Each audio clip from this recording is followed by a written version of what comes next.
Well, good evening. So, yes, I know I just did a video, the White Wall Challenge. Thank you, Todd.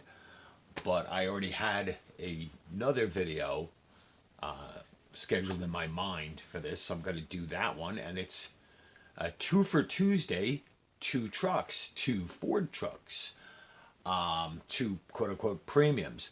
So, I've got another Auto World muscle trucks. This is a very nice 2019 Ford F-150 XLT Sport. And a good friend of mine actually has a blue XLT Sport. The Super Cab, not the Crew Cab. So these are trucks I really like. And Auto World I really love. Really liked the stripes and the black wheels on this. So we'll open this one up. But here is one that I've avoided buying, but then I keep on seeing it in the background every time I watch Big Dat Pacino's videos. I believe he's got one of these, and this is the 50th anniversary Superfast Matchbox 1932 Ford pickup. So 2019 copyright, so I believe this came out either late 2019 or 2020. I admit I'm not really much of a pre-war vehicle person. I mean, I loved hot rods when I was a kid. I don't collect much in the way of racers or gassers or hot rods in diecast, but having seen this around, I wanted to get it and actually open it up and see it. So let's do that. See if I can do it. I'm gonna crack the blister off camera so that I can hopefully avoid damaging the card. I'd like to keep the card for the card art. So Superfast, love the collector boxes. And I think I'm gonna like this. I like this gold. Let's see. See, Big Dat Pacino's inspired me a couple of times recently with this, and of course, he was the first one to find the AutoZone square bodies and show them. Otherwise, I wouldn't have even known about them. The Superfast I knew about, but it was after seeing it so many times on his channel. At least I'm pretty sure it was his. Metal body as far as the cab and the bed. The fenders are plastic. The base is plastic. Nice chrome wheels and rubber tires. Let's see. 2018 Mattel 32 Ford pickup made in Thailand. Nice chrome grille and headlights. Some pretty decent tampo back here. Superfast 50th. But the chains and latch and the custom teardrop taillights in the rear roll pan or the rear frame. Nice bed, no rear window. It came with one door open, so let's see if we can get the other door open so we can get a look at the interior.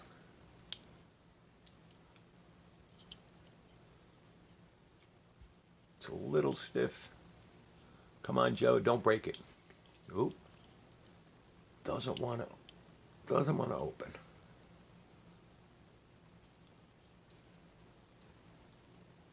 Little leverage, not too much. And if we can't get this one open, we'll open up the other one. Well, it sort of opens. This one was open in the package, so let's hope. Otherwise, these were some skinny folks back in 1932.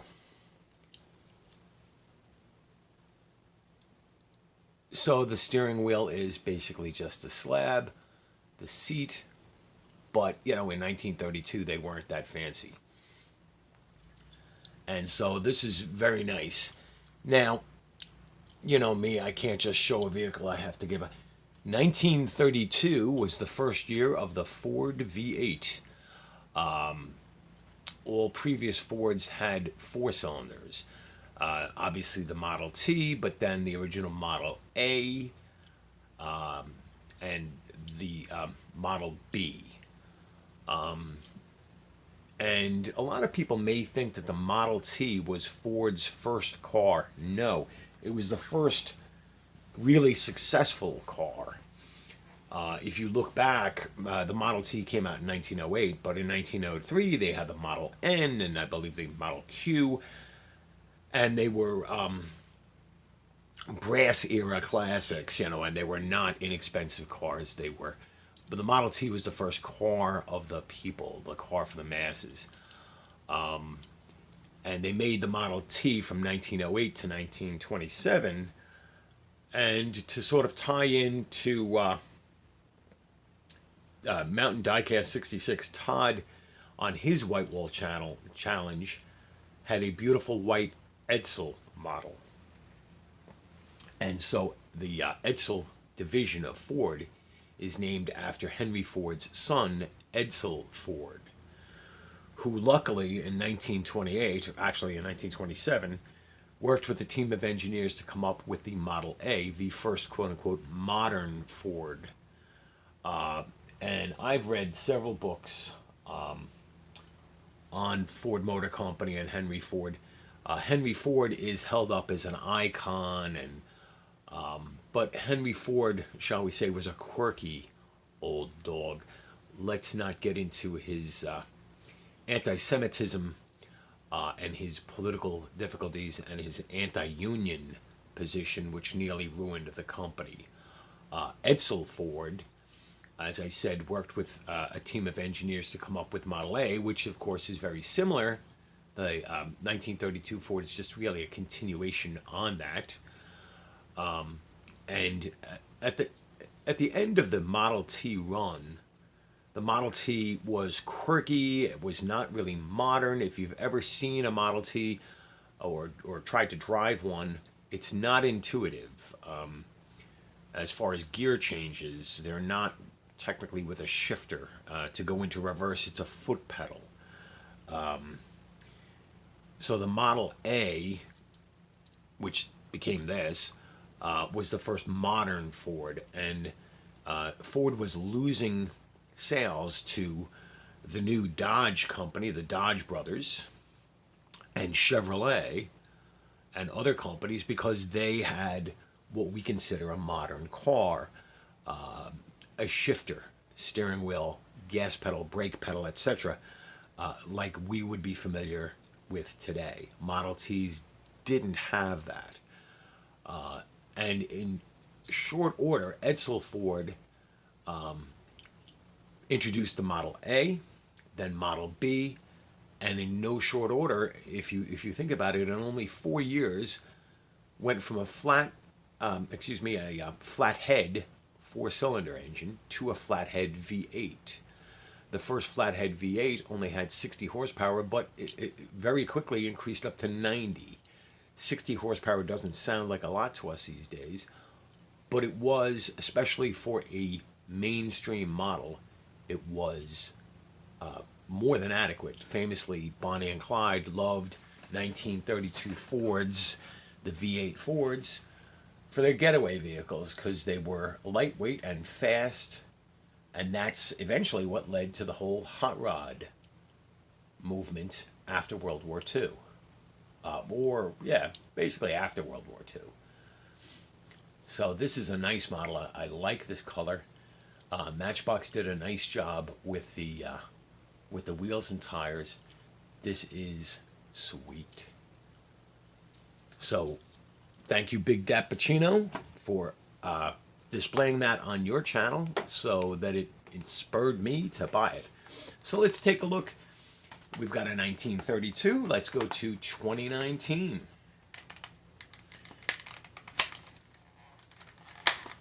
I love Ford trucks. I have waxed philosophically and nostalgic how my first truck was a Chevy, and it was perfectly adequate.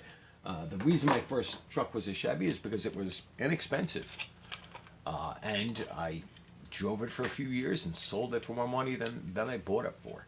So let's take a look at this beautiful Autoworld F-150. I will say it time and time again, although there are no lens details, the tampo details and the quality on these Autoworld is amazing. Let's pop this hood, which I know opens, and it's all molded in black except for a little here on the front. I'd love to see a little bit of painted detail underneath there, but I can live with it. Nice tamper work on the headlights and grille, the Ford emblem, the fog lights, even the blue dot on the center of the wheels. Very nicely done. Let's take a look. So the mirrors have a little silver tape on them, paint on them. XL Sport. Hold on. Does that say XLT Sport or XL Sport? I'll have to look for it on a XLT Sport. And of course, Autoworld, tailgate goes down. And this has the spray-in bed liner. These things, they metal body, metal base, rubber tires, such good detail. True 164. And I don't know that Matchbox is true 164, but I'll tell you this. If it is, this is realistic. The way this new truck dwarfs the 1932 Ford. If you've ever been near one of these, they truly are small. All cars were small. If you've ever sat in the cab of something like this, they're probably no wider than the original VW Beetle, maybe even a little thinner. So Ford has been building trucks for more than 100 years. They started with the Model TT truck, or the Model T, excuse me. They had a Model T pickup, and then they had a Model TT, which is a larger, if you think of F-150 and F-250, 350, 450, the TT truck would be the Super Duty of its time. Physically larger, but looking like. And then they went to the Model A and the Model AA, Model B, and then Model BB. And then they stopped with the model letter, and they just went with 32, 33, 34, etc. And in 1932, you had the pickup, the Roadster pickup, you had the three-window coupe, the five-window coupe, the four-door, the Crown, the Victoria. Yeah. So that would be the origin of when Ford started using names as opposed to model letters. Would be like the Victoria, or commonly called the Vicky, or Tudor, or four-door, or coupe, business coupe. And then, of course, in the 1950s, that's when you started seeing names like Custom, Starliner, Galaxy, etc. So these are some outstanding models. I've been beating up on Matchbox recently. Even that very nice Superfast Mercedes with the silly gray wheels. But this is definitely worth it. Now, I got this on eBay, so I think I paid $7. I think it's a $6 car in Walmart when it's available. So another short video, but this is what I had originally planned to do this evening. And Little Bird tells me that a friend of ours from the UK is going to be issuing another challenge. I can't wait to see what that is. Now, Mike at Nitro Speed had issued a gasser challenge that I have not done, simply because I think I only own one gasser. So I won't be able to participate in that, I don't think. So thank you for watching. Like, share, subscribe, comment. Let me know what you think.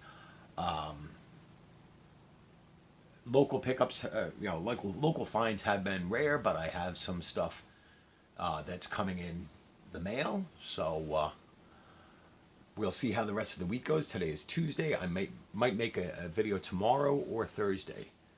So have a good evening. Be safe.